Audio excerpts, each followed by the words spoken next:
Hello, I'm Sam from BBC Learning English, and in this episode we're going to look at the differences between see, watch and look. All three are verbs and all three involve using your eyes. See can have many non-literal meanings, but its basic meaning is to have the ability to use your eyes.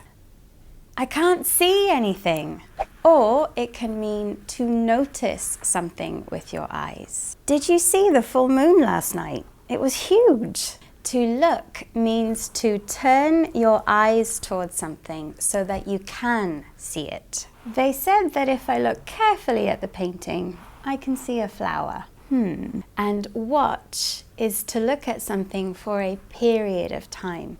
Really looking carefully. Right now, you are watching this video and paying very close attention, I'm sure.